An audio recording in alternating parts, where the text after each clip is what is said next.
Doctor Shivakumar Masareddy MD general medicine DM neurology ನರರೋಗ ತಜ್ಞರು Bagalkote. Welcome to the show sir. ನಮಸ್ಕಾರ sir, ಮೊದಲನೇದಾಗಿ ಈ ಒಂದು ಫಿಟ್ಸ್ ರೋಗದ ಬಗ್ಗೆ ಮಾಹಿತಿ ಹೇಳಿ ಸರ್. ಫಿಟ್ಸ್ ರೋಗ ಅಂದರೆ ಬೇರೆ ಬೇರೆ ಇದರಿಂದ ಹೆಸರಿಂದ ಕರೀತಾರೆ. ಮೂರ್ಛೆ ರೋಗ, ಅಪಸ್ಮಾರ, ಜಟ್ಕ, ಮಿರ್ಗಿ ರೋಗ. ಇದೇನೆಂದರೆ ಮೆದುಳಿನಲ್ಲಿ ನರಕೋಶಗಳಲ್ಲಿ ವಿದ್ಯುತ್ ಸಂಚಾರ ಹೆಚ್ಚು ಉತ್ಪನ್ನವಾಗಿ, ಅಂದರೆ abnormal and hyper synchronous electrical activity in the brain ಅಂತ ನಾವು ಹೇಳ್ತೀವಿ. ಅದರಿಂದ ವಿದ್ಯುತ್ ಸಂಚಾರ ಹೆಚ್ಚಾಗಿ ದೇಹದಲ್ಲಿ ಒಂದೇನು ಕರೆಂಟ್ ಶಾಕ್ ಹೊಡೆದವ್ರ ಥರ ಕೈ ನಡುಕು, ಬಾಯಿ ತಿರುಚೋದಾಗಲಿ, ಸ್ಮೃತಿ ತಪ್ಪೋದು, ಬಾಯಿಂದ ನೊರೆ ಬರೋದು, ಆ ಸನ್ನಿವೇಶಕ್ಕೆ ನಾವು ಫಿಟ್ಸ್ ಅಥವಾ ಅಪಸ್ಮಾರ ಅಂತ ನಾವು ಕರಿತೀವಿ. ಈ ಒಂದು ಫಿಟ್ಸ್ ರೋಗದಲ್ಲಿ ಯಾವ ಥರನಾದಂಥ ಲಕ್ಷಣಗಳಿರುತ್ತೆ ಸರ್? ಹಾಂ, ಫಿಟ್ಸ್ ಬಂದಂಥ ವ್ಯಕ್ತಿಗಳಿಗೆ ಅವ್ರಿಗೆ ಕೆಲವು ಸಂಕೇತಗಳನ್ನು ಕೊಡ್ತದೆ. ಅದಕ್ಕೆ ಆರಾ ಅಂತ ಹೇಳ್ತೀವಿ. ಅವ್ರಿಗೆ ತಲೆ ಸುತ್ತು ಬರೋದಾಗಲಿ, ಭಯ ಬರೋದಾಗಲಿ, ಕೈ ಕಾಲು ಒಂದು ಕಡೆ ಜುಮ್ ಅನ್ನೋದಾಗಲಿ, ಆ ಥರ ಸನ್ನಿವೇಶದಿಂದ ಬಂದು ಅವರು ಸ್ಮೃತಿ ತಪ್ತಾರೆ, ಕೈಕಾಲು ನಡುಕನ್ನು ವ್ಯಕ್ತಪಡಿಸ್ತಾರೆ, ಬಾಯಿಂದ ನೊರೆ ಬರ್ತದೆ. ಈ ಒಂದು ಫಿಟ್ಸ್ ರೋಗದಲ್ಲಿ ಒಂದೇ ಥರನಾದಂಥ ಫಿಟ್ಸ್ ರೋಗ ಇದೆಯಾ ಅಥವಾ ಬೇರೆ ಬೇರೆ ಥರನಾದಂಥ ಫಿಟ್ಸ್ ರೋಗ ಇದೆಯಾ ಸರ್? ಫಿಟ್ಸಲ್ಲಿ ಬೇರೆ ಬೇರೆ ಥರವಾದಂಥ ಇದೆ ಟೈಪ್ಸ್. ಅದಕ್ಕೆ ನಾವು ಜನರಲೈಸ್ಡ್ ಟೋನಿಕ್ ಕ್ಲಾನಿಕ್ ಸಿಸರ್ಸ್ ಅಂತ ಹೇಳ್ತೀವಿ. ಅಂದರೆ ಅದು ಹೆಚ್ಚು ಭಯಭೀತರಾಗುವಂಥ, ಎಲ್ಲರೂ ಕಾಣುವಂಥದ್ದು. ಅದೇನೆಂದರೆ ಮನುಷ್ಯ ನಿಂತಿರ್ತಾನೆ, ಅವನು ಸಡನ್ನಾಗಿ ಕೊಲ್ಯಾಪ್ಸ್ ಆಗ್ತಾನೆ, ಸ್ಮೃತಿ ತಪ್ತಾನೆ, ಕೈ ನಡುಕು ಬರ್ತದೆ, ಕಾಲು ನಡುಕು ಬರ್ತದೆ, ಬಾಯಿ ಒಂದು ಕಡೆ ಸೊಟ್ಟಾಗ್ತದೆ, ನೊರೆ ಬರ್ತದೆ, ಕಣ್ಣು ಮೇಲೆ ಹೋಗ್ತದೆ. ಆ ರೀತಿ ಸನ್ನಿವೇಶನ generalise tonic clonic seizures which is more common type ಅಂತ ನಾವು ಎಲ್ಲರಿಗೂ ಗೊತ್ತಿರುವಂಥ ಒಂದು ವಿಧಾನ. ಇನ್ನೊಂದು ಏನಂದರೆ ಫೋಕಲ್ ಸಿಸರ್ಸ್ ಅಂತ ಹೇಳ್ತೀವಿ. ಬರೀ ಒಂದೇ ಕೈ ಒಂದೇ ಕಾಲು ನಡುಕು ಬರುವಂಥದ್ದು, ಅದು ಒಂದು ಫೋಕಲ್ ಸಿಸರ್ಸ್. ಇನ್ನೊಂದು ಆಬ್ಸೆಂಟ್ ಸಿಸರ್ಸ್ ಅಂತ ಹೇಳ್ತೀವಿ. ಇದೇನೆಂದರೆ ಸ್ಕೂಲ್ ಗೋಯಿಂಗ್ ಚಿಲ್ಡ್ರನ್, ಅಂದರೆ ಶಾಲೆ ಮಕ್ಕಳಲ್ಲಿ ಹೆಚ್ಚು ಕಂಡು ಬರುವಂಥದ್ದು. ಅವ್ರೇನೆಂದರೆ ಒಂದು 2-3 ನಿಮಿಷ ಅವ್ರಿಗೆ ಅರಿವಿರೋದಿಲ್ಲ, ಅಂದರೆ ಅವ್ರು ಕಾನ್ಷಿಯಸ್ ಇರ್ತಾರೆ, ಅರಿವಿರೋದಿಲ್ಲ. ಆ ಟೈಮಲ್ಲಿ ಅವರು ಕಣ್ಣು ಪಿಳುಕಿಸ್ತಾರೆ, ಬಾಯಿ ಚಪ್ಪರಿಸ್ತಾರೆ, ಅಲ್ಲಿಲ್ಲೇನೋ ನೋಡ್ದಂಗೆ ಮಾಡ್ತಾರೆ. ಆಮೇಲೆ ಯಾವುದೇ ಟೀಚರು ಅಥವಾ ಫ್ರೆಂಡ್ಸು ಅಥವಾ ನಾವು ಯಾರೇ ಕರೆದ್ರೂ ಅವರು ಆ ಟೈಮಲ್ಲಿ ಅವ್ರಿಗೆ ಗೊತ್ತಾಗೋಲ್ಲ, ರೆಸ್ಪಾನ್ಸ್ ಬರೋದಿಲ್ಲ. ಅದನ್ನು ಆಬ್ಸೆನ್ಸ್ ಸಿಸರ್ಸ್ ಅಂತ ಹೇಳ್ತೀವಿ. ಆ ಟೈಮಲ್ಲಿ ಟೀಚರ್ಸ್ ಏನು ಮಾಡ್ತಾರೆ, ಅವ್ರಿಗೆ ಪನಿಷ್ಮೆಂಟ್ ಕೊಡೋದಾಗಲಿ ಅಥವಾ ಬೇರೆ ಒಂದು ಆ ರೀತಿ ಅವರು ಸರಿ ಅಟೆನ್ಷನ್ ಕೊಡ್ತಾಯಿಲ್ಲ, ರೆಸ್ಪೆಕ್ಟ್ ಕೊಡ್ತಾಯಿಲ್ಲ, ಆ ರೀತಿ ಒಂದು ಸನ್ನಿವೇಶಗಳನ್ನು ಅದನ್ನು ಟೀಚರ್ಸ್, ಕೆಲವು ಎಕ್ಸ್ಪೀರಿಯನ್ಸ್ ಟೀಚರ್ಸನ್ನು ಐಡೆಂಟಿಫೈ ಮಾಡಿ ಅವರು ಡಾಕ್ಟರ್, ನ್ಯೂರಾಲಜಿಸ್ಟ್ ಹತ್ರ ಕಳಿಸ್ತಾರೆ. ಸೊ ನೀವು ಹೇಳಿರೋ ಪ್ರಕಾರ ಮೇನ್ ಆಗಿ ಒಂದು ಫೋಕಲ್ ಸೀಸರ್ಸ್, ಜನರಲೈಸ್ ಸೀಸರ್ಸ್ ಅಂತ ಇರುತ್ತೆ. ಅದರಲ್ಲಿ ಟೋನಿಕ್ ಕ್ಲೋನಿಕ್ ಸೀಸರ್ಸ್ ಮತ್ತು ಅಬ್ಸೆಂಟ್ ಸೀಸರ್ಸ್ ಇರುತ್ತೆ ಅಂತ ಹೇಳಿದ್ರಿ ಸರ್. ಈ ಒಂದು ಫಿಟ್ಸ್ ಕಾಯಿಲೆ ಯಾವ ಒಂದು ಏಜ್ ಗ್ರೂಪ್ ಅಥವಾ ವಯಸ್ಸಿನಲ್ಲಿ ಕಾಮನ್ ಆಗಿರುತ್ತೆ ಸರ್? ಓಕೆ, ಫಿಟ್ಸ್ ರೋಗ ಏನಿದೆ ಅದು ಎಲ್ಲ ವಯಸ್ಸರಲ್ಲಿ ಕಾಣಬಹುದಂಥದ್ದು ಒಂದು ಲಕ್ಷಣ, ಒಂದು ಸಿಂಪ್ಟಮ್ ಇರ್ತದೆ. ಅದು ಹೆಚ್ಚಂದರೆ ಚಿಕ್ಕ ಮಕ್ಕಳಲ್ಲಿ, ಹುಟ್ಟುವಂಥ ಮಕ್ಕಳಲ್ಲಿ, ಚಿಕ್ಕ ಮಕ್ಕಳಲ್ಲಿ ಮತ್ತು ವಯಸ್ಕರಲ್ಲಿ ಆಫ್ಟರ್ 50-60 ಇಯರ್ಸ್, ಈ ಜನರಲ್ಲಿ ಅದು ಹೆಚ್ಚು ಕಾಣುವಂಥ ನಾವು ಸನ್ನಿವೇಶಗಳನ್ನು ನೋಡ್ತೀವಿ. ವಯಸ್ಕರಲ್ಲಿನೂ ನಾವು ನೋಡ್ತೀವಿ, ಎಲ್ಲ ಯುವ ಜನರಲ್ಲೂ ನಾವು ನೋಡ್ತೀವಿ. ಅದಕ್ಕೆ ಕಾರಣಗಳು ಬೇರೆ ಬೇರೆ ಇದೆ ಸರ್. ನೀವೀಗ ಹೇಳಿದ್ರಿ ಬೇರೆ ಬೇರೆ ಏಜ್ ಗ್ರೂಪಲ್ಲಿ ಬೇರೆ ಬೇರೆ ಕಾರಣಗಳಿದೆ ಅಂತ ಹೇಳಿದ್ರಿ ಸರ್. ಸೊ ಈಗ ಚಿಕ್ಕ ಮಕ್ಕಳಲ್ಲಿ ಫಿಟ್ಸ್ ಬರುವಂಥ ಕಾರಣಗಳು ಏನಿರುತ್ತೆ ಸರ್? ಓಕೆ, ಸಾಮಾನ್ಯವಾಗಿ ಚಿಕ್ಕ ಮಕ್ಕಳಲ್ಲಿ ಪಿಡಿಯಾಟ್ರಿಕ್ ಏಜ್ ಗ್ರೂಪಲ್ಲಿ ನಾವು ಮೇನ್ ಕಾರಣಗಳಂದರೆ ಡೆಲಿವರಿ ಟೈಮಲ್ಲಿ ಆಗುವಂಥ ತೊಂದರೆಗಳು. ಅದಕ್ಕೆ ಏನಂದರೆ ಆಮ್ಲಜನಕ ಕೊರತೆ, ಆಕ್ಸಿಜನ್ ಹೈಪಾಕ್ಸಿಯಾ, ಪೆರಿನೇಟಲ್ ಹೈಪಾಕ್ಸಿಯಾ, ಅದು ಒಂದು ಮೇನ್ ಕಾರಣ. ನೆಕ್ಸ್ಟ್ ಏನಂದರೆ ಡೆಲಿವರಿ ಟೈಮಲ್ಲಿ ಆದಂಥ ಟ್ರಾಮಾ, ಅಂದರೆ ಡಿಲೇಟ್ ಡೆಲಿವರಿ, ಪ್ರೊಲಾಂಗ್ಡ್ ಡೆಲಿವರಿ. ಆ ಟೈಮಲ್ಲಿ ಮಗುವಿಗೆ ಆಕ್ಸಿಜನ್ ಸರಿ ಸಿಗದೇ ಇರೋದರಿಂದ ಅವ್ರಿಗೆ ಮುಂದೆ ಫಿಟ್ಸ್ ಬರುವಂಥ ಸಾಧ್ಯತೆಗಳಿರ್ತದೆ. ಆಮೇಲೆ ನೆಕ್ಸ್ಟ್ ಏನಂದರೆ ಈ meningitis, encephalitis, brain fever, infectious brain fever, tuberculosis ಅಥವಾ ವೈರಲ್ ಎನ್ಸೆಫಲೈಟಿಸ್, ಅದು ಹರ್ಪಿಸ್ ಅಂತ ಬೇರೆ ಬೇರೆ ಸನ್ನಿವೇಶ, ಇನ್ಫೆಕ್ಷಸ್ ಏಜೆಂಟ್ಸ್ ಅದರಿಂದ. ಆಮೇಲೆ ಹೆಚ್ಚಾನೆಚ್ಚು ಹೊಸದಾಗಿ ಜನನ ಪಡೆದಂಥ ಮಕ್ಕಳಲ್ಲಿ ಹೈಪೋಗ್ಲೈಸೇಮಿಯಾ, ಗ್ಲುಕೋಸ್ ಕಡಿಮೆ ಆಗುವಂಥ ಸನ್ನಿವೇಶಗಳು. ಕೆಲವೊಂದು ಸನ್ನಿವೇಶಗಳಲ್ಲಿ ಅದಂಥ minerals deficiency, calcium, potassium, sodium, migration disorder, congenital migration defects, ಮೆದುಳಿನ ಬೆಳವಣಿಗೆ ದೋಷಗಳು, ಅದನ್ನು ನಾವು ಕಂಡುಕೊಳ್ಳುವಂಥ ಸಾಧ್ಯತೆಗಳು ಹೆಚ್ಚಿರುತ್ತದೆ. ಎಷ್ಟೋ ತಾಯಂದ್ರೆ ಏನು ಹೇಳ್ತಾರೆ ಅಂದರೆ ಸರ್, ಆ ಮಕ್ಕಳಲ್ಲಿ ಸ್ವಲ್ಪ ದಿನದ ಮಟ್ಟಿಗೆ ಫೀವರ್ ಅಥವಾ ಜ್ವರ ಬಂದು ಆಮೇಲೆ ಫಿಟ್ಸ್ ಬರುವಂತಹ ಲಕ್ಷಣ ಇರುತ್ತೆ. ಸೊ ಈ ಒಂದು ಫೀವರಿಂದನೇ ಆ ಫಿಟ್ಸ್ ಬಂದಿರುತ್ತಾ ಅಥವಾ ಆ ಒಂದು ಸೀಸರ್ ಬಗ್ಗೆ ಅಥವಾ ಫಿಟ್ಸ್ ಬಗ್ಗೆ ಮಾಹಿತಿ ಹೇಳಿ ಸರ್. ಹಾಂ, ಇದು ಸಾಮಾನ್ಯವಾಗಿ ಚಿಕ್ಕ ಮಕ್ಕಳಲ್ಲಿ ಫೆಬ್ರೈಲ್ ಸಿಸರ್ಸ್ ಅಂತ ಹೇಳ್ತೀವಿ. ಜ್ವರ ಬೇರೆ ಕಾರಣದಿಂದ ಬರುತ್ತೆ, ನೆಗಡಿ, ಶೀತ, ಬೇರೆ ಬೇರೆ ಕಾರಣದಿಂದ ಜ್ವರ ಬಂದು ಅವರಲ್ಲಿ ಫಿಟ್ಸ್ ಬರುವಂಥ ಸನ್ನಿವೇಶಗಳು ಹೆಚ್ಚಿರ್ತದೆ. ಸೊ ಅದಕ್ಕೆ ಫೆಬ್ರೈಲ್ ಸಿಸರ್. ಯೂಶಲಿ 1 ಅಥವಾ 2 ನಿಮಿಷದಲ್ಲಿ ಅದು ಫಿಟ್ಸ್ ಬಂದು ಹೋಗಿಬಿಡ್ತದೆ. ಆಮೇಲೆ ಮಗು ಮತ್ತೆ ಹೆಲ್ದಿಯಾಗಿ ಆರಾಮಾಗಿ ಇರ್ತದೆ. ಅದು ಹೆಚ್ಚು ಟೈಮ್ ಬಂದರೆ, ಮೋರ್ ದೆನ್ 5 ಮಿನಿಟ್ಸ್ ಬಂದರೆ ಅಥವಾ ಪದೇ ಪದೇ ಬರ್ತಾಯಿದ್ರೆ, ಜ್ವರ ಇರದೇ ಇದ್ದಾಗೂ ಬರ್ತಾಯಿದ್ರೆ ಅದು ಆಗುವಂಥ ಸಾಧ್ಯತೆಗಳು ಬೇರೆ ಇರ್ತದೆ. ಸೊ ಸಾಮಾನ್ಯವಾಗಿ ಫೆಬ್ರೈಲ್ ಸಿಸರ್ಸ್ ನಾವು ನಮ್ಮದು ಮೇನ್ ಟ್ರೀಟ್ಮೆಂಟ್ ಟಾರ್ಗೆಟ್ ಏನಂದರೆ ಫೀವರ್ನ ಕಂಟ್ರೋಲ್ ಮಾಡೋದು. ಆಮೇಲೆ ಫೀವರ್ಗೆ ಬರುವಂಥ ಕಾರಣ ನೆಗಡಿ, ಶೀತ, ಬೇರೆ ಕಾರಣದಿಂದ ವಾಂತಿ, ಭೇದಿ, ಆ ಇನ್ಫೆಕ್ಷನ್ ಏನಾದರೂ ಇದ್ದರೆ ಅದನ್ನು ಕಂಟ್ರೋಲ್ ಮಾಡಿದರೆ ಅವ್ರಿಗೆ ಫಿಟ್ಸ್ ಫ್ಯೂಚರಲ್ಲಿ ಬರುವಂಥ ಸನ್ನಿವೇಶಗಳು ಕಡಿಮೆ ಆಗ್ತದೆ. ಅದಕ್ಕೆ ನಾವು ಫೆಬ್ರೈಲ್ ಸಿಸರ್ಸ್ ಅಂತ ಹೇಳ್ತೀವಿ. ಓಕೆ ಸರ್, ಈಗ ನೀವು ಸೆಕೆಂಡ್ ಏಜ್ ಗ್ರೂಪ್ ಏನು ಹೇಳಿದ್ರಿ ಅಂತಂದರೆ ಮೋರ್ ದೆನ್ 50 ಇಯರ್ ಓಲ್ಡ್ ಏಜಲ್ಲಿ ಫಿಟ್ಸ್ ಕಾಮನ್ ಇರುತ್ತೆ ಅಂತ ಹೇಳಿದ್ರಿ ಸರ್. ಆ ಒಂದು ಏಜ್ ಗ್ರೂಪಲ್ಲಿ ಯಾವ ಥರನಾದಂಥ ಕಾರಣಗಳಿರುತ್ತೆ ಸರ್? ಯೂಶಲಿ ವಯಸ್ಕರಲ್ಲಿ ಅಂದರೆ ಅವ್ರಿಗೆ ಹೈಪರ್ ಟೆನ್ಷನ್ ಇರ್ತದೆ, ಡಯಾಬಿಟಿಸ್ ಇರ್ತದೆ. ಸೊ ಅವರಲ್ಲಿ ಆಗುವಂಥ ಬ್ರೈನ್ ಸಮಸ್ಯೆಗಳೇನೆಂದರೆ ಸ್ಟ್ರೋಕ್, ಬ್ಲಡ್ ಕ್ಲಾಟ್ ಆಗೋದಾಗಲಿ, ಹೆಮರೇಜ್ ಆಗೋದಾಗಲಿ, ಅಥವಾ ಬ್ರೈನ್ ಟ್ಯೂಮರ್, ಬ್ರೈನಲ್ಲಿ ಗಡ್ಡೆ ಇರೋದು, ಅದು ಒಂದು ಮೇನ್ ಕಾರಣ. ಆಮೇಲೆ ವಯಸ್ಕರಲ್ಲಿ ಈಗ ನಾವು ಬೇಸಿಗೆ ಕಾಲದಲ್ಲಿ ಹೆಚ್ಚಾಗಿ ನೋಡುವಂಥ ಸನ್ನಿವೇಶ ಏನಂದರೆ ಡಿಹೈಡ್ರೇಷನ್, ಸೋಡಿಯಂ ಡೆಫಿಷಿಯನ್ಸಿ ಅಥವಾ ಕ್ಯಾಲ್ಶಿಯಂ ಮ್ಯಾಗ್ನೀಷಿಯಂ ಡೆಫಿಷಿಯನ್ಸಿ, ಅದನ್ನು ನಾವು ಹೆಚ್ಚಾಗಿ ಕಾಣುವಂಥ ಸನ್ನಿವೇಶ. ಆಮೇಲೆ ಡಯಾಬಿಟಿಸ್ ಇರುವಂಥ ವಯಸ್ಕರಲ್ಲಿ ಅಥವಾ ಡಯಾಬಿಟಿಸ್ ಇರುವಂಥ ಯಾವುದೇ ವ್ಯಕ್ತಿಯಲ್ಲಿ ಕೆಲವು ಟೈಮ್ ಏನಾಗ್ತದೆ, ಗ್ಲುಕೋಸ್ ಭಾಳ ಕಡಿಮೆ ಆಗಿಬಿಡ್ತದೆ. ಅವರು ಗ್ಲುಕೋಸ್ ಟ್ಯಾಬ್ಲೆಟ್ ಅಂದರೆ ಗ್ಲುಕೋಸ್ ಕಡಿಮೆ ಅಂತ ಟ್ಯಾಬ್ಲೆಟ್ ಆ್ಯಂಟಿ ಡಯಾಬಿಟಿಕ್ ಮೆಡಿಕೇಷನ್ಸ್ ತೊಗೊಂಡಿರ್ತಾರೆ, ಬಟ್ ಊಟ ಸರಿ ಮಾಡಿರಲ್ಲ ಅಥವಾ ಏನೋ ಫೀವರ್ ಇರ್ತದೆ. ಅವರು ಮಾತ್ರೆಗಳನ್ನು ನುಂಗಿರ್ತಾರೆ, ಬಟ್ ಊಟ ಸರಿ ಮಾಡಿರಲ್ಲ. ಆ ಟೈಮಲ್ಲಿ ಅವ್ರ ದೇಹದಲ್ಲಿ ಕೆಲವು ಚೇಂಜಸ್ ಬರ್ತದೆ. ಹೆಚ್ಚು ಬೆವರಿಕೆ ಬರೋದು, ಕೈ ನಡುಕು ಬರೋದು, ಆಮೇಲೆ ಅವರು ಅರಿವು ತಪ್ತಾರೆ. ಆ ಟೈಮಲ್ಲಿ ನಾವು ಗ್ಲುಕೋಸ್ ಚೆಕ್ ಮಾಡಿದರೆ ಅವ್ರ ಗ್ಲುಕೋಸ್ ಭಾಳ ಲೋ ಇರ್ತದೆ, ಲೆಸ್ ದ್ಯಾನ್ 60, 50. ಆ ಥರ ಅದು ಡೇಂಜರ್ ಸಿಚುವೇಶನ್ ಇರ್ತದೆ. ಅದನ್ನು ಗ್ಲುಕೋಸನ್ನು ವಿದಿನ್ ಫ್ಯೂ ಮಿನಿಟ್ಸ್ ನಾವು ಕರೆಕ್ಷನ್ ಮಾಡಬೇಕು. ವಿದಿನ್ 5 ಮಿನಿಟ್ಸ್ ಇರದೇ ಇದ್ದರೆ ಅವ್ರಿಗೆ ಭಾಳ ತೀವ್ರವಾಗಿ ಮೆದುಳಿಗೆ ಆಘಾತ ಕೊಡುವಂಥ ಸನ್ನಿವೇಶ ಇರ್ತದೆ. ಇದನ್ನೆಲ್ಲ ನಾವು ವಯಸ್ಕರಲ್ಲಿ ನಾವು ನೋಡ್ತೀವಿ. ಮತ್ತು ಈ ಅಡೋಲೆಸೆಂಟ್ ಏಜ್ ಗ್ರೂಪಲ್ಲಿ ಯಾವ ಥರನಾದಂಥ ಕಾರ್ಯಗಳಿರುತ್ತೆ? ಯೂಶಲಿ ಅಡೋಲೆಸೆಂಟ್ಸ್ ಏನಂದರೆ ಅವರು ಹೆಚ್ಚು ಸಂಚಾರದಲ್ಲಿ ಇದರಲ್ಲಿ accidents and trauma, motor bike accident, car accidents, ಅವ್ರಿಗೆ ಹೆಚ್ಚು ತೀವ್ರವಾಗಿ ತಲೆಗೆ ಪೆಟ್ಟು ಬೀಳೋದಾಗಲಿ, ಅದರಿಂದ ಬ್ರೈನ್ ಹೆಮರೇಜು ಇದಾಗಿ ಅವರು ಮೋರ್ ಕಾಮನ್ ಸಿಚುವೇಶನ್. ಎಲ್ಲರಲ್ಲೂ accident and trauma is a cause. ಯುವ ಜನರಲ್ಲೇ ಹೆಚ್ಚು ಕಾಣುವಂಥದ್ದು ಸನ್ನಿವೇಶದಿಂದ ಅದರೆಲ್ಲ ಆಗ್ತದೆ. ಯುವ ಜನರಲ್ಲೂ ಸಹ ಈ brain infection, meningitis, encephalitis, tuberculosis of brain, tuberculoma ಅಂತ ಹೇಳ್ತೀವಿ. ಆಮೇಲೆ ಇನ್ನೊಂದೇನೆಂದರೆ ಬ್ರೈನ್ ನ್ಯೂರೋಸಿಸ್ಟಿ ಸರ್ಕೋಸಿಸ್.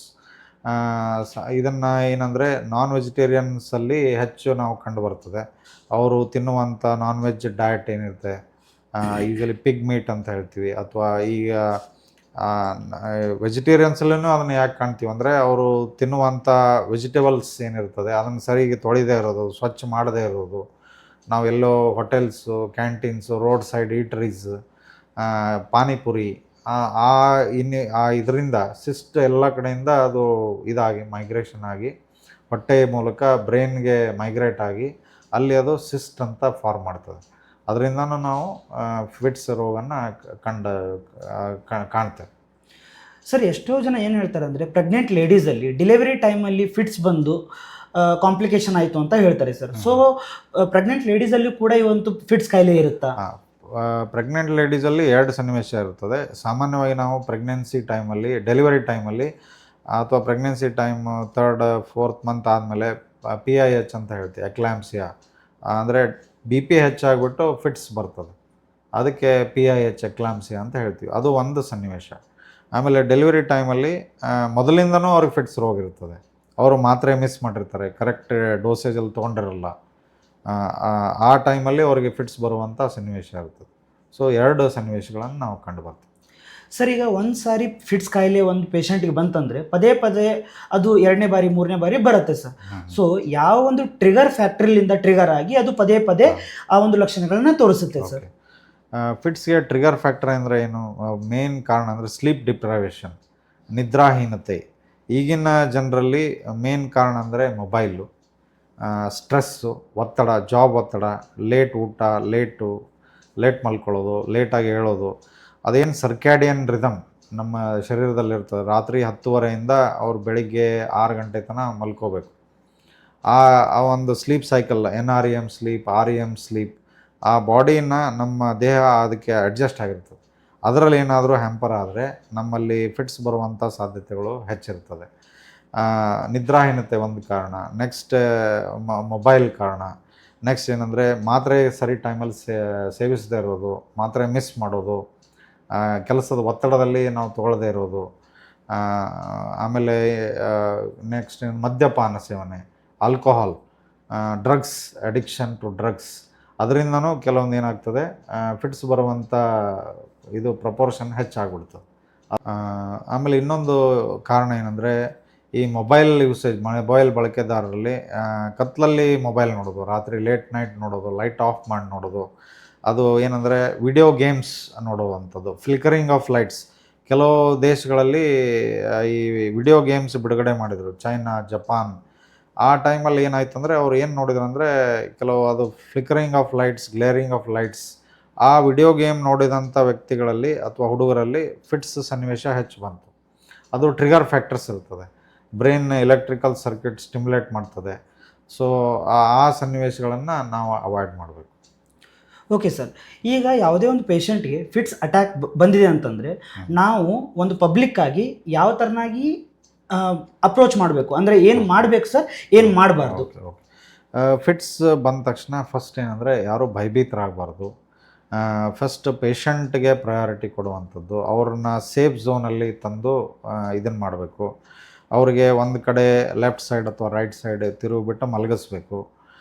ಫಿಟ್ಸ್ ಸಾಮಾನ್ಯವಾಗಿ ಒಂದು 2ರಿಂದ 3 ನಿಮಿಷದಲ್ಲಿ ಅದು ತನ್ನಿಂದ ತಾನೇ ಹೋಗಿಬಿಡ್ತದೆ.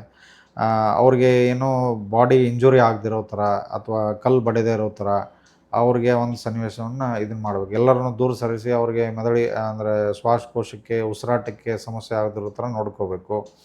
ಆಮೇಲೆ ಬಾಯಲ್ಲಿ ಅಥವಾ ಕೈಯಲ್ಲಿ ಏನೋ ಕಬ್ಬಣ ಕೊಡೋದು, ಬಾಯಲ್ಲಿ ಬೊಟ್ಟು ಹಾಕೋದು, ಸ್ಪೂನ್ ಹಾಕೋದು ಅಂಥ ಇದನ್ನು ಕಾರ್ಯಗಳನ್ನು ಮಾಡತಕ್ಕದ್ದಲ್ಲ. ಫಿಟ್ಸನ್ನು ತಡೆಗಟ್ಟುವಂತನೂ ನಾವು ಪ್ರಯತ್ನವನ್ನು ಮಾಡಬಾರ್ದು. ಅದರಿಂದ ಏನೋ ಎಷ್ಟೋ ಜನರಿಗೆ ಫ್ರ್ಯಾಕ್ಚರ್ ಆಗೋದಾಗಲಿ ಅಥವಾ ಒಳಪೆಟ್ಟಾಗೋದಾಗಲಿ ಆ ಥರ ಸನ್ನಿವೇಶ ಇರ್ತದೆ. ಅದು 2-3 ಮಿನಿಟ್ಸಲ್ಲಿ ತನ್ನಿಂದ ತಾನೇ ಹೋಗ್ತದೆ. ಆಮೇಲೆ ಫಿಟ್ಸ್ ಬಂದಾದಮೇಲೆ ಪೇಷಂಟ್ ಅರಿವು ಇನ್ನೂ ಬರ್ತಾ ಇರ್ತದೆ, ಅವ್ರಿಗೆ ನೀರು ಕೊಡೋದಾಗಲಿ ಇದನ್ನು ಮಾಡೋ ಅಂಥ ಪ್ರಯತ್ನ ಮಾಡಬಾರ್ದು. ಯಾಕೆಂದರೆ ಅವ್ರು ಆಸ್ಪಿರೇಷನ್ ಮಾಡ್ಕೊಳ್ಳುವಂಥ ಸಾಧ್ಯತೆ ಇರ್ತದೆ. 3ರಿಂದ 5 ನಿಮಿಷ 5 ನಿಮಿಷಕ್ಕಿಂತನೂ ಹೆಚ್ಚು ಫಿಟ್ಸ್ ಬಂದರೆ, ಪದೇ ಪದೇ ಬಂದರೆ, ಪೇಷಂಟ್ಗೆ ಸ್ಮೃತಿ ಬರದೇ ಇದ್ದರೆ ಆ ಟೈಮಲ್ಲಿ ನಾವು 108 ಆ್ಯಂಬುಲೆನ್ಸ್ ಅಥವಾ ನಿಯರೆಸ್ಟ್ ಹಾಸ್ಪಿಟಲ್ ಪೇಷಂಟನ್ನು ಟ್ರಾನ್ಸ್ಪೋರ್ಟ್ ಮಾಡೋದಾಗಲಿ, ಆ ಸನ್ನಿವೇಶ nearest neurologist or wherever the best facilities available, ಆ ಥರ ಇದನ್ನು ಮಾಡಬೇಕಾಗಿ ನಾವು ಇದನ್ನು ಮಾಡೋಕ್ಕೆ ಹೋಗ್ಬೇಕಾಗ್ತದೆ. ಈಗ ಒಂದು ಸಲ ಅಟ್ಯಾಕ್ ಆದಮೇಲೆ ಸರ್ ಅದನ್ನು ಯಾವ ಥರನಾಗಿ ಡೈಗ್ನೋಸ್ ಮಾಡ್ಬೋದು ಸರ್? ಈಗ ಅಂದರೆ ಫಿಟ್ಸ್ ಏನಿದೆ ಅದು 2-3 ಥರ ನಾವು ವಿಧಾನಗಳಲ್ಲಿ it is a clinical diagnosis ಅಂತ ಹೇಳ್ತೀವಿ. ಫಿಟ್ಸ್ ಅಂದರೆ ಸಾಮಾನ್ಯ ಜನರೂ ಡಯಾಗ್ನೋಸ್ ಮಾಡುವಂಥ ಒಂದು ಕಾಯಿಲೆ. ನೋಡಿದ ತಕ್ಷಣವೇ ಅವ್ರಿಗೆ ಫಿಟ್ಸ್ ಬಂದಿದೆ ಅಂತ ಅಂದರೆ ಐ ವಿಟ್ನೆಸ್ ಅವ್ರ ಹಿಸ್ಟ್ರಿ ತೊಗೊಳ್ಳೋದು, ಅದು ಒಂದು ಇಂಪಾರ್ಟೆಂಟು. ನೆಕ್ಸ್ಟ್ ಏನಂದರೆ ನಾವು ಭಾಳಷ್ಟು ಟೈಮಲ್ಲಿ ಏನಾಗ್ತಾ ಹೇಳ್ತೀವಿ ಅಂದರೆ ಫಾಲೋ ಪೇಷಂಟ್ಸಲ್ಲಿ ಫಿಟ್ಸ್ ಬಂದರೆ ಅದನ್ನು ಈಗ ಮೊಬೈಲ್ ವಿಡಿಯೋ ರೆಕಾರ್ಡಿಂಗ್ ಫೆಸಿಲಿಟಿ ಇರೋದ್ರಿಂದ ಮೊಬೈಲಲ್ಲಿ ವಿಡಿಯೋ ಮಾಡ್ಕೊಳ್ಳಿ, ಅದು ಒಂದು ಇಂಪಾರ್ಟೆಂಟ್ ಎವಿಡೆನ್ಸ್, ಅದನ್ನು ನಾವು ನೋಡ್ತೀವಿ. ಆಮೇಲೆ ಫಿಟ್ಸ್ ಬಂದಾದಮೇಲೆ ನಾವು ಅವ್ರಿಗೆ ಬ್ರೈನಲ್ಲಿ ಏನಾದರೂ ಎಲೆಕ್ಟ್ರಿಕಲ್ ಆ್ಯಕ್ಟಿವಿಟಿ ಅಬ್ನಾರ್ಮಲ್ ಇದೆ ಅದನ್ನು ನೋಡಲಿಕ್ಕೆ EEG ಅಂತ ಹೇಳ್ತೀವಿ, ಅದಕ್ಕೆ ಎಲೆಕ್ಟ್ರೋ ಎನ್ಸೆಫಲೋಗ್ರಫಿ ಅಂತ ಹೇಳ್ತೀವಿ. ಅದನ್ನು ತಲೆ ಮೇಲೆ ವೈರ್ ಇಟ್ಟು ಅವರು ಪರೀಕ್ಷೆ ಮಾಡ್ತಾರೆ, ಅದನ್ನು ಮಾಡ್ತೀವಿ. ಇನ್ನೊಂದೇನೆಂದ್ರೆ ವಿಡಿಯೋ EEG ಅಂತ ಹೇಳ್ತೀವಿ. ಆ ಟೈಮಲ್ಲಿ ಏನಾಗ್ತದೆ ಅಂದರೆ ಫಿಟ್ಸನ್ನ ಟ್ರಿಗರ್ ಮಾಡ್ತಾರೆ, ಎಲ್ಲ ಮಾತ್ರೆಗಳನ್ನು ನಿಲ್ಲಿಸ್ತಾರೆ. ಮಾತ್ರೆಗಳನ್ನ ನಿಲ್ಲಿಸಿ 1 or 2 days 3 days ಅವ್ರಿಗೆ ಬ್ರೈನ್ಗೆ ವೈರ್ ಹಚ್ಚಿ ಅವ್ರನ್ನ ಇಟ್ಟಿರ್ತಾರೆ. ಇವನ್ ಪೇರೆಂಟ್ಸನ್ನೆಲ್ಲ ಅಲ್ಲೇ ಇಟ್ಟಿರ್ತಾರೆ. ಫಿಟ್ಸ್ ಬಂದ ತಕ್ಷಣ ಅವ್ರಿಗೆ ಯಾವ ಬ್ರೈನ್ದ ಯಾವ ಭಾಗದಲ್ಲಿ ಅದು ಬರ್ತಾಯಿದೆ, ಅದಕ್ಕೆ ಎಲೆಕ್ಟ್ರಿಕಲ್ ಆ್ಯಕ್ಟಿವಿಟಿ ಎಲ್ಲಿ ಅಬ್ನಾರ್ಮಲ್ ಇದೆ ಅದನ್ನೆಲ್ಲ ನೋಡಲಿಕ್ಕೆ ವಿಡಿಯೋ ಇ ಜಿ ಅಂತ ಹೇಳ್ತೀವಿ. ನೆಕ್ಸ್ಟ್ ಏನಂದರೆ MRI ಬ್ರೈನ್, ಅದನ್ನು ಮಾಡೋದ್ರಿಂದ ಅದಕ್ಕೇನಾದರೂ ಬ್ರೈನಲ್ಲಿ ಬ್ಲಡ್ ಸರ್ಕ್ಯುಲೇಷನ್ ಸ್ಟ್ರೋಕ್ ಆಗಿದೆ, ಟ್ಯೂಮರ್ ಗಡ್ಡೆ ಇದೆ, ಅಥವಾ ನ್ಯೂರಲ್ ಮೈಗ್ರೇಷನ್ ಡಿಸಾರ್ಡರ್ ಇದೆ, ಬರ್ತ್ ಡಿಫೆಕ್ಟ್ ಇದೆ, ಅಥವಾ ಬೇರೆ ಏನು ಸ್ಟ್ರಕ್ಚರಲ್ ಅಬ್ನಾರ್ಮಾಲಿಟಿ ಇದೆ, ಅಥವಾ ಈ ಆಕ್ಸಿಡೆಂಟ್ ಪೇಷಂಟ್ಗಳಲ್ಲಿ brain CT scan MRI scan ಮಾಡೋದ್ರಿಂದ ಹೆಮರೇಜ್ ಏನಿದೆ, ಅದಕ್ಕೆ ಎಷ್ಟು ಹೆಮರೇಜ್ ಆಗಿದೆ, ಅದಕ್ಕೆ ಆಪ್ರೇಷನ್ ಮಾಡಿ ಸರಿ ಮಾಡುವಂಥ ವಿಧಾನಗಳು, ಅದನ್ನು ಈ ಮೂಲಕ ನಾವು ಇದನ್ನು ಮಾಡ್ತೀವಿ. ಅವನ ಅಪರೂಪಕ್ಕೆ ಪೆಟ್ ಸ್ಕ್ಯಾನ್ ಮಾಡ್ತೀವಿ. ಆಮೇಲೆ ಬ್ಲಡ್ ಟೆಸ್ಟ್ ಮಾಡೋದ್ರಿಂದ ಗ್ಲುಕೋಸ್ ಕಡಿಮೆ ಆಗಿದೆ, ಕ್ಯಾಲ್ಶಿಯಂ, ಸೋಡಿಯಂ, ಮೆಗ್ನೇಷಿಯಮ್, ಅಂದರೆ electrolyte abnormality, mineral deficiency, blood ಟೆಸ್ಟಿಂದ ನ್ಯೂರೋಜೆನೆಟಿಕ್ ಡಿಸಾರ್ಡರ್ಸ್ನ ನಾವು ಐಡೆಂಟಿಫೈ ಮಾಡ್ತೀವಿ. ಈ ಮೂಲಕ ನಾವು ಇದನ್ನು ಸನ್ನಿವೇಶನ ಫಿಟ್ಸನ್ನು ಡಯಾಗ್ನೋಸ್ ಮಾಡಲಿಕ್ಕೆ ನಾವು ಅನುಸರಿಸುವಂಥ ವಿಧಾನಗಳು. ಸರ್, ಒಂದು ಸರಿ ಈಗ ಒಂದು ಫಿಟ್ಸ್ ಡಯಾಗ್ನೋಸ್ ಆದಮೇಲೆ ಯಾವ ಥರನಾದಂಥ ಟ್ರೀಟ್ಮೆಂಟ್ ಸೌಲಭ್ಯಗಳು ಇದೆ ಸರ್? ಹಾಂ, ಫಿಟ್ಸ್ ಚೆನ್ನಾಗಿ 80-90% ರೋಗನ it is a treatable disease, treatable disorder rather than a disease. ಅದನ್ನು ಏನಂದರೆ ಆ್ಯಂಟಿ ಕನ್ವಲ್ಸೆಂಟ್, ಆ್ಯಂಟಿ ಎಪಿಲೆಪ್ಟಿಕ್ ಡ್ರಗ್ಸ್ ಅಂತ ಹೇಳ್ತೀವಿ. ಅವರು ಆ್ಯಂಟಿ ಎಪಿಲೆಪ್ಟಿಕ್ಸ್ ಯಾವ ಥರ ನಾವು ಚೂಸ್ ಮಾಡಬೇಕಂದ್ರೆ, ಅವ್ರಿಗೆ ದೇಹದ ಮೇಲೆ ಯಾವುದೇ ರೀತಿ ದುಷ್ಪರಿಣಾಮ ಆಗದೇ ಇರೋ ಥರ, ಅವ್ರ ವೆಯ್ಟ್ ಗೇನು, ಕಿಡ್ನಿ ಮೇಲೆ, ಹಾರ್ಟ್ ಮೇಲೆ ಬೇರೆ ಯಾವುದೇ ದುಷ್ಪರಿಣಾಮ ಆಗದೇ ಇರೋ ಥರ ನಾವು ಅವ್ರ ಬಾಡಿಗೆ ತಕ್ಕಂತೆ ನಾವು ಅದನ್ನು ಅಡ್ವೊಕೇಟ್ ಮಾಡ್ತೀವಿ. ಅವರು ಹೆಚ್ಚು 1 ಅಥವಾ 2 ಟೈಮ್, 1 ಮಾತ್ರೆ ಅಥವಾ 2 ಮಾತ್ರೆ, 80-90% ಜನ ಇದನ್ನು ತೊಗೊಳೋದ್ರಿಂದ ಒಂದು 3 ವರ್ಷ ಅವರು ಕರೆಕ್ಟಾಗಿ ಅನುಸರಿಸಿದರೆ, ಕಂಪ್ಲಾಯನ್ಸ್ ಅಂತ ಹೇಳ್ತೀವಿ, ಡ್ರಗ್ ಕಂಪ್ಲಾಯನ್ಸ್, ಅದನ್ನು ಮಾಡೋದ್ರಿಂದ ಅವ್ರಿಗೆ ಫಿಟ್ಸಿಂದ ಮುಕ್ತರಾಗ್ಬೋದು. ಫಿಟ್ಸಲ್ಲಿ ಕೆಲವೊಂದು ಮಿತ್ಸ್ ಇದೆ ಸರ್, ಅಪನಂಬಿಕೆಗಳು. ಅದರಲ್ಲಿ ಒಂದೇನಂತಂದರೆ, ಒಂದು ಸರಿ ಟ್ರೀಟ್ಮೆಂಟ್ ಡಯಾಗ್ನೋಸ್ ಆದಮೇಲೆ ಲೈಫ್ ಟೈಮ್, ಜೀವನ ಪರ್ಯಂತ ಒಂದು ಟ್ರೀಟ್ಮೆಂಟ್ನ ಕಂಟಿನ್ಯೂ ಆಗಿ ತೊಗೋಬೇಕು ಅಂತ ಹೇಳ್ತಾರೆ ಸರ್. ಸೊ ಅದು ನಿಜ? ಫಿಟ್ಸ್ ರೋಗಕ್ಕೆ ಲೈಫ್ ಟೈಮ್ ಟ್ರೀಟ್ಮೆಂಟ್ ಮಾಡಬೇಕು ಅಂತ ಅದು ಆ ಥರ ಏನಿಲ್ಲ. 80-90% ಒಂದು ಮೋಸ್ಟ್ಲಿ 3 ಇಯರ್ಸ್ ಟ್ರೀಟ್ಮೆಂಟ್ ತೊಗೊಂಡು ಅವರು ಸಿಸರ್ ಅಂದರೆ ಫಿಟ್ಸ್ ಮುಕ್ತರಾಗುವಂಥ ಸನ್ನಿವೇಶಗಳು ಹೆಚ್ಚಿರ್ತದೆ. ಅಪರೂಪಕ್ಕೆ 5-10% ಅದಕ್ಕೆ ಬೇರೆ ಬೇರೆ ಕಾರಣದಿಂದ ಆಪರೇಷನ್ ಆಗಿದ್ದರೆ, ಟ್ರಾಮಾ ಆಗಿ, ಅಂದರೆ ಆಕ್ಸಿಡೆಂಟ್ ಆಗಿ ಏನಾದರೂ ಮೆದುಳಿನೊಳಗಡೆ ಪೆಟ್ಟು ಬಿದ್ದು ಅದು ಕಲಿ ಉಳ್ಕೊಂಡಿದ್ರೆ ಅದಕ್ಕೆ ಗ್ಲಯೋಸಿಸ್ ಅಂತ ಹೇಳ್ತೀವಿ, ಅಥವಾ ಟ್ಯೂಮರ್ ರಿಮೂವ್ ಮಾಡಿದ್ಮೇಲೆ ಅದೇನೋ ಒಂದು ಸ್ವಲ್ಪ ಕಚ್ಚು ಕಲಿ ಉಳ್ಕೊಂಡಿದ್ರೆ, ಅಂಥ ಪೇಷಂಟ್ಗಳಲ್ಲಿ long term treatment with control ಮಾಡುವಂಥ ಸನ್ನಿವೇಶಗಳು ಇದಿದೆ. ಆಮೇಲೆ ಕೆಲವೊಂದು ಸಿಸರ್ಸ್ ಭಾಳ ಕಂಟ್ರೋಲ್ ಆಗದೇ ಇದ್ದರೆ ಅದಕ್ಕೆ ಇಂಟ್ರಾಕ್ಟಬಲ್ ಎಪಿಲೆಪ್ಸಿ, ರಿಫ್ರಾಕ್ಟರಿ ಎಪಿಲೆಪ್ಸಿ ಅಂತಲೂ ನಾವು ಇದನ್ನು ಮಾಡ್ತೀವಿ. 2 ಅಥವಾ 3 ಮಾತ್ರೆಗಳಿಂದ ಅದು ಕಂಟ್ರೋಲ್ ಆಗದೇ ಇದ್ದರೆ, 2-3 ನ್ಯೂರಾಲಜಿಸ್ಟ್ ಹತ್ರ ಹೋದ್ಮೇಲೂ ಅದು ಕಂಟ್ರೋಲ್ ಆಗದೇ ಇದ್ದರೆ, ಅಂಥ ಪೇಷಂಟ್ಗಳನ್ನು ನಾವು ಕೂಲಂಕಷವಾಗಿ ಇವ್ಯಾಲ್ಯುವೇಷನ್ ಮಾಡಿ ಅವ್ರಿಗೇನಾದರೂ ಎಪಿಲೆಪ್ಸಿ ಸರ್ಜರಿ ಅಂತ, ಅದೇನು ಟ್ರಿಗರ್ ಫೋಕಸ್ ಇರ್ತದೆ, ಎಲೆಕ್ಟ್ರಿಕಲ್ ಫೋಕಸ್, ಅದನ್ನು ನಾವು ಏನಾದರೂ ಕಂಟೈನ್ ಮಾಡಿದರೆ ಎಪಿಲೆಪ್ಸಿ ಸರ್ಜರಿ ಮೂಲಕ ಟ್ರಿಗರ್ ಝೋನನ್ನು ಐಡೆಂಟಿಫೈ ಮಾಡಿ ಆಪರೇಷನ್ ಮಾಡಿದ್ರೂ ಕೆಲವೊಂದು ಟೈಮ್ ಅದು ಇಂಪ್ರೂವ್ಮೆಂಟ್ ಆಗೋ ಸಾಧ್ಯತೆಗಳಿರ್ತದೆ. ಓಕೆ ಸರ್, ಈಗ ನಮ್ಮ ಸೊಸೈಟಿಯಲ್ಲಿ ಯಾವ ಥರ ಇದೆ ಅಂತಂದರೆ, ಎಷ್ಟೋ ಜನ ಎಪಿಲೆಪ್ಸಿ ಅಥವಾ ಈ ಒಂದು ಫಿಟ್ಸ್ ಬಂದಾಗ ದೆವ್ವ ಬಂದಿದೆ ಅನ್ನೋದಾಗಲಿ, ಅಥವಾ ಆ ಬಂದ ಪೇಷಂಟ್ಗಳಿಗೆ ದಾರ ಕಟ್ಸೋದು ಅಥವಾ ಬರೆ ಕೊಡೋದು, ಈ ಒಂದು ಕೃತ್ಯಗಳನ್ನು ಮಾಡ್ತಾರೆ ಸರ್. ಇದು ಸರಿನಾ, ಅಥವಾ ಈ ಥರನಾದಂಥ ಅವೇರ್ನೆಸ್ಸು ಕಮ್ಮಿ ಇದೆ ಸರ್. ಸೊ ಆ ಒಂದು ಪೇಷಂಟ್ಸ್ಗೆ ಅಥವಾ ಪಬ್ಲಿಕ್ಗೆ ನೀವು ಏನು ಹೇಳಕ್ಕೆ ಇಷ್ಟಪಡ್ತೀರಾ ಸರ್? ಎಸ್, ಇದು ಭಾಳ ಪ್ರಾಕ್ಟಿಕಲ್ ಆದಂಥ ಪ್ರಶ್ನೆ. ಭಾಳಷ್ಟು ಜನ ಏನು ಮಾಡ್ತಾರೆ, ಫಿಟ್ಸ್ ಬಂದಾಗ ಅವರು ನೆರೆಹೊರೆಯವ್ರಿಗೆ, ನೇಬರ್ಸ್ಗೆ ಅದು ಗೊತ್ತಿರಲ್ಲ, ಫ್ರೆಂಡ್ಸಿಗೆ ಗೊತ್ತಿರಲ್ಲ. ಆಮೇಲೆ ಎಷ್ಟೋ ಜನ ಭಾಳ ಹೆದರ್ಕೊಂಡ್ಬಿಟ್ಟು ಮಕ್ಕಳನ್ನು ಸ್ಕೂಲಿಗೆ ಸೇರಿಸಲ್ಲ, ಸ್ಕೂಲ್ ಅವಾಯ್ಡ್ ಮಾಡ್ತಾರೆ. ಆಮೇಲೆ ಫಿಟ್ಸ್ ಬಂದಾಗ ಕೆಲವು ಹಳ್ಳಿಗಳಲ್ಲಿ ಹಳ್ಳಿ ಜನ ಇದರಲ್ಲಿ ಫಿಟ್ಸ್ ಬಂದ ತಕ್ಷಣ ಬರೆ ಕೊಡಿಸ್ಕೊಂಬರೋದು, ಪೂರ್ತಿ ದೇಹದ ತುಂಬ ಎಲ್ಲ ಬರೆ ಕೊಡಿಸ್ಕೊಳ್ಳೋಂಥ ಉದಾಹರಣೆಗಳು. ಆಮೇಲೆ ಫಿಟ್ಸ್ ಹೆಣ್ಮಕ್ಳಲ್ಲಿ ಬಂದಾಗ ಅದೇನೆಂದರೆ ದೆವ್ವ ಸೇರಿಕೊಂಡಿದೆ, ಅದನ್ನು ದೆವ್ವ ಬಿಡಿಸ್ಲಿಕ್ಕೆ ಬೇರೆ ಬೇರೆ ವಿಧಾನಗಳನ್ನು ಅನುಸರಿಸೋದು, ಆ ಥರ ಒಂದು ಸನ್ನಿವೇಶಗಳನ್ನು ನಾವು ನೋಡ್ತೀವಿ. ಪ್ರಾಣಿಗಳನ್ನು ಬಲಿ ಕೊಡೋದು, ಈ ಥರನೂ ನಾವು ಉದಾಹರಣೆಗಳನ್ನು ನೋಡ್ತೀವಿ. ಇವೆಲ್ಲ ಮಿತ್ಸು. ಅಂದರೆ ಹೆಚ್ಚು ಫಿಟ್ಸ್ ಒಂದು ಟ್ರೀಟಬಲ್ ಕಾಸ್ ಇರ್ತದೆ. ಅದರಿಂದ ಟ್ಯಾಬ್ಲೆಟ್ಸು, ಮೆಡಿಕೇಷನ್ಸ್ ತೊಗೊಳ್ಳೋದ್ರಿಂದ ಅದನ್ನು ಸರಿಪಡಿಸ್ಕೊಳ್ಳುವಂಥ ಸಾಧ್ಯತೆಗಳು ಹೆಚ್ಚು. ಆಮೇಲೆ ಫ್ಯಾಮಿಲಿ ಸಪೋರ್ಟ್ ಸೋಷಿಯಲ್ ಸಪೋರ್ಟ್, ಅವರು ಮಕ್ಕಳು ಎಲ್ಲ ಹೋಗ್ತಾರೆ ಸ್ಕೂಲಲ್ಲಿ ವಾರ್ಡನ್ಗೆ ಹೇಳೋದಾಗಲಿ ಅಥವಾ ಅವ್ರ ಫ್ರೆಂಡ್ಸ್ ಹೇಳೋದಾಗಲಿ, ಅದರಿಂದ ನಾವು ಎಷ್ಟೋ ಸನ್ನಿವೇಶಗಳನ್ನು ತಪ್ಪಿಸ್ಬೋದು. ಅದರಿಂದ ನಮಗೆ ಅನುಕೂಲ ಹೆಚ್ಚಾಗುವ ಮಾಡಿಕೊಡುವಂಥ ಸನ್ನಿವೇಶಗಳನ್ನು ಮಾಡ್ಬೋದು. ಓಕೆ ಸರ್, ಈ ಒಂದು ಫಿಟ್ಸ್ ಕಾಯಿಲೆ ಹೆಣ್ಮಕ್ಕಳಲ್ಲಿ ಬರುವುದು ಕಾಮನ್ ಇರೋದ್ರಿಂದ ಅವರು ನೆಕ್ಸ್ಟ್ ಮದುವೆ ಆಗೋಕ್ಕೆ ಅಥವಾ ಪ್ರೆಗ್ನೆನ್ಸಿ ಆಗೋಕ್ಕೆ ಯಾವುದಾದ್ರೂ ರಿಸ್ಕ್ ಇದೆಯಾ ಸರ್?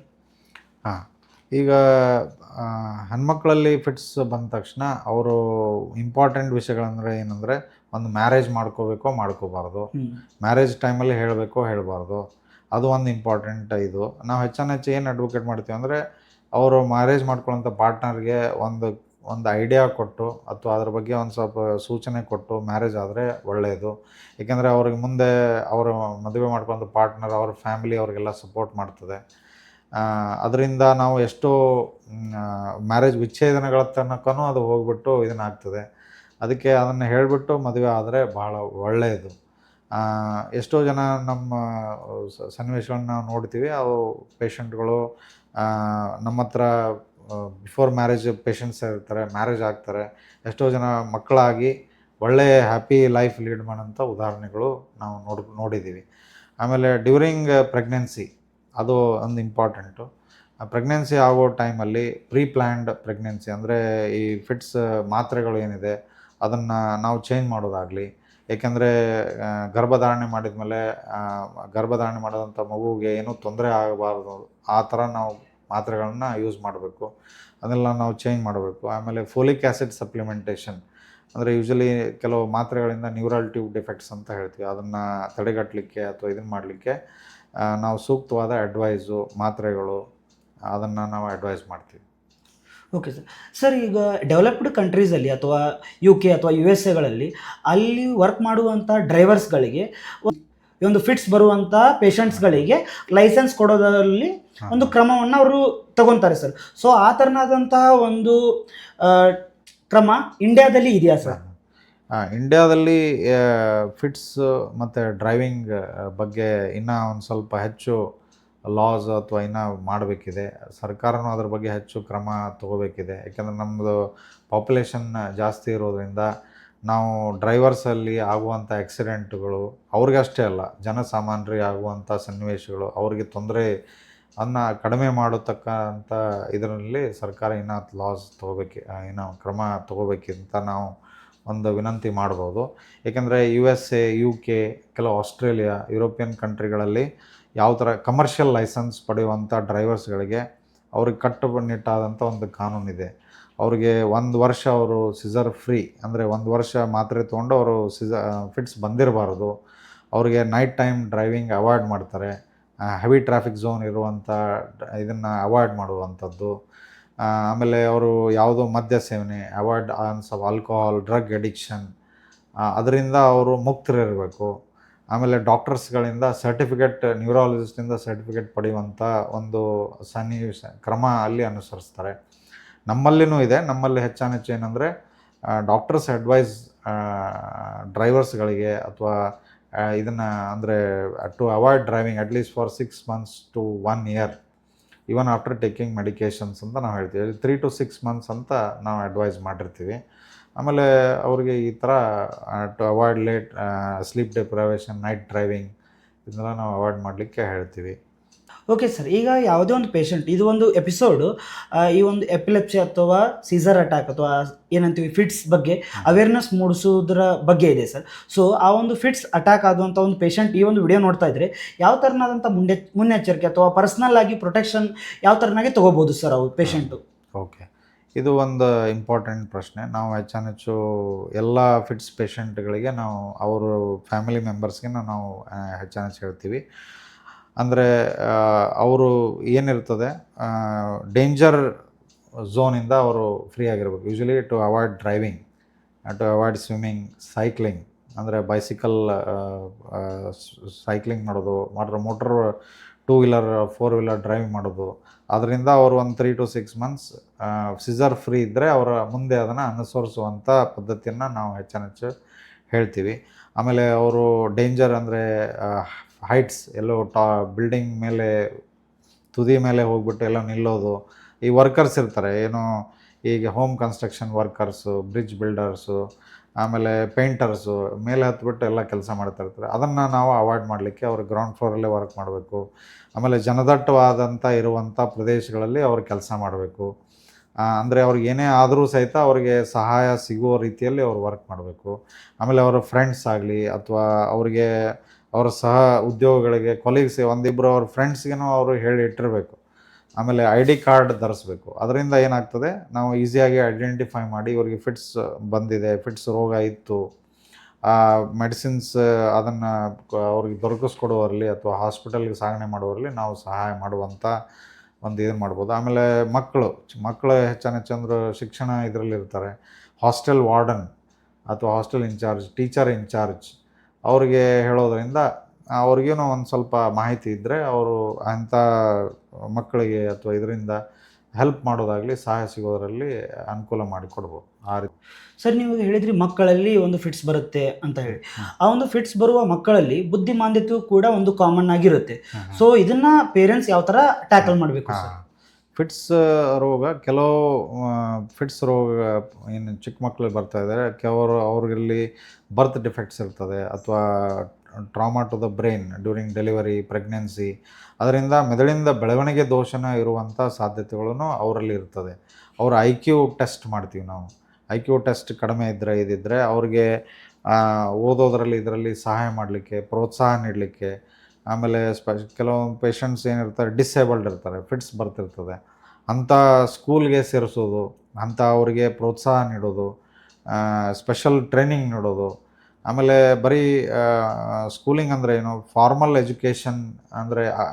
ಎಜುಕೇಷನ್ಗಿಂತ ಅವ್ರಿಗೆ ಆಕ್ಯುಪೇಷನಲ್ ಟ್ರೈನಿಂಗ್, ಅವ್ರಿಗೆ 10th 12th ಪಾಸ್ ಆದಮೇಲೆ ಅವ್ರಿಗೆ ಸೂಕ್ತವಾದಂಥ ಒಂದು ಉದ್ಯೋಗವನ್ನು ಕಲ್ಪಿಸಿಕೊಡುವಂಥ ಅವ್ರ ಬುದ್ಧಿ ತಕ್ಕಂತೆ ಅವರು ಆ ಉದ್ಯೋಗಗಳಲ್ಲಿ ಪ್ರೋತ್ಸಾಹ ಮಾಡುವಂಥ ಸನ್ನಿವೇಶಗಳನ್ನು ಸರ್ಕಾರನೂ ಇದನ್ನು ಮಾಡಬೇಕು. ನಾವು ಆ್ಯಸ್ ಎ ವೈದ್ಯರು ಅವ್ರಿಗೆ ಫ್ಯಾಮಿಲಿಗೆ ಕೌನ್ಸಿಲಿಂಗ್ ಮಾಡಿ ಆ ರೀತಿ ನಾವು ಪ್ರೋತ್ಸಾಹ ಮಾಡುವಂಥ ಇದನ್ನು ಮಾಡಬೇಕು, ಕಾರ್ಯವನ್ನು ಮಾಡಬೇಕು. ಫ್ಯಾಮಿಲಿ ಮತ್ತು ಫ್ರೆಂಡ್ಸ್ ಮತ್ತು ಆಕ್ಯುಪೇಷನಲ್ ಇರುವಂಥ ಕಲೀಗ್ಸ್ ಕೂಡ ಸಪೋರ್ಟ್ ಮಾಡಬೇಕಂತ ಹೇಳ್ತಿದ್ದಾರೆ. ಸಪೋರ್ಟ್ ಮಾಡಬೇಕು. ಹೌದು ಸರ್, ಈಗ ಈ ಒಂದು ಫಿಟ್ಸ್ ರೋಗಿ ಟ್ರೀಟ್ಮೆಂಟ್ ತಗೋಬೇಕಾದ್ರೆ ಲಾಂಗ್ ಟರ್ಮ್ ಟ್ರೀಟ್ಮೆಂಟ್ ಇರುತ್ತೆ ಸರ್. ಸೊ ಒಂದು ಟ್ರೀಟ್ಮೆಂಟ್ಗೆ ಕಾಸ್ಟ್ ಭಾಳ ಇರುತ್ತಾ ಅಥವಾ ಒಂದು ಎಕ್ಸ್ಪೆನ್ಸಸ್ ಯಾವ ಥರ ಇರುತ್ತೆ ಸರ್? ಈಗ ಕೆಲವು ಮೆಡಿಸಿನ್ಸ್ ಏನಿದೆ ಅವೆಲ್ಲ ಅಷ್ಟೊಂದು ಎಕ್ಸ್ಪೆನ್ಸಿವ್ ಕಡಿಮೆ ಇರ್ತದೆ. ಕೈಗೆಟುಕೋ ಥರದಲ್ಲಿ ಇದರಲ್ಲಿ ಸರ್ಕಾರನೂ ಮಾಡಿದೆ. ಕೆಲವೊಂದೆಲ್ಲ ನಮ್ಮ ಆಸ್ಪತ್ರೆಯಲ್ಲೂ ಸಹ ಮಾಸರೆಡ್ಡಿ ನ್ಯೂರೋ ಕೇರ್ ಸೆಂಟರಲ್ಲಿ ಕೆಲವು BPL ಕಾರ್ಡ್ ಹೋಲ್ಡರ್ಸು, ಪುವರ್ ಪೇಷಂಟ್ಸ್ಗೆ ನಾವು ಹೆಚ್ಚು ಕನ್ಸೆಷನ್ ಕೊಡೋದಾಗಲಿ, ಅವು ಲಾಂಗ್ ಟರ್ಮ್ ಟ್ರೀಟ್ಮೆಂಟ್ ಇರೋದ್ರಿಂದ ಫಾಲೋ ಅಪ್ನು ಸಹ ನಾವು ಫ್ರೀಯಾಗಿ ನೋಡೋದಾಗಲಿ, ಕನ್ಸಲ್ಟೇಷನ್ ಕೊಡೋದಾಗಲಿ, ಕೆಲವು ಕನ್ಸೆಷನ್ ದರದಲ್ಲಿ ನಾವೆಲ್ಲ ಕೈಗೆಟುಕೋ ದರದಲ್ಲಿ ಪೇಷಂಟ್ಗೆ ಸಹಾಯ ಮಾಡುವಂಥ ಸನ್ನಿವೇಶಗಳಿರ್ತದೆ. ಮೇನ್ ಅಂದರೆ ಕಂಪ್ಲಯನ್ಸ್ ಟು ಟ್ರೀಟ್ಮೆಂಟ್, ಬರೆದಂಥ ಮಾತ್ರೆಗಳನ್ನು ಅದನ್ನು ಕರೆಕ್ಟಾಗಿ ಪೇಷಂಟ್ ತೊಗೋಬೇಕು, ಅದು ನಮ್ಮ ಉದ್ದೇಶ ಇರುತ್ತೆ. ಓಕೆ ಸರ್, ನೀವು ಇಷ್ಟು ವರ್ಷದ ಎಕ್ಸ್ಪೀರಿಯನ್ಸಲ್ಲಿ ಮತ್ತು ನಿಮ್ಮ ಒಂದು ಮಾಸರೆಡ್ಡಿ ನ್ಯೂರೋ ಕೇರ್ ಸೆಂಟರಲ್ಲಿ ಎಷ್ಟೋ ಪೇಷಂಟ್ಗಳನ್ನ ಟ್ರೀಟ್ ಮಾಡಿದ್ದೀರಾ ಸರ್, ಫಿಟ್ಸ್ ಪೇಷಂಟ್ಗಳನ್ನು.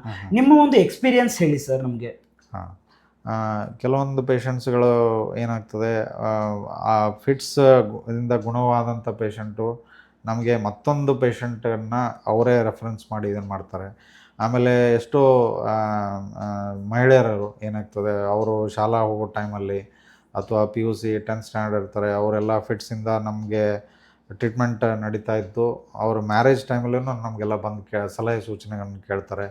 ಅವರೆಲ್ಲ ಏನಂದರೆ ಮ್ಯಾರೇಜ್ ಆಗಿ ಮಕ್ಕಳಾಗಿ ಒಳ್ಳೆ ಬುದ್ಧಿವಂತ ಅಂತ ಮಕ್ಕಳನ್ನು ಅವರು ಎಲ್ಲ ಪಡೆದಂಥ ಉದಾಹರಣೆಗಳು. ಅದೇ ಅವ್ರು ಬಂದು ನಮಗೆ ಏನು ಅವರು ಇದನ್ನಿರುತ್ತೆ ಎಕ್ಸ್ಪೀರಿಯನ್ಸ್, ಅವರು ನಮಗೆಲ್ಲ ಹೇಳಿದ್ಮೇಲೆ ನಮಗೆ ಹೆಚ್ಚು ಸಂತೋಷವಾಗಿ ಅನ್ನಿಸ್ತದೆ. ನಮ್ಮದು ಏನಿದೆ ನಮ್ಮದು ಪ್ರೊಫೆಷನಲ್ಲಿ ಅದು ಒಂದು ಭಾಳ ನಮಗೆ ಹ್ಯಾಪಿನೆಸ್ ತಂದು ಕೊಡ್ತದೆ.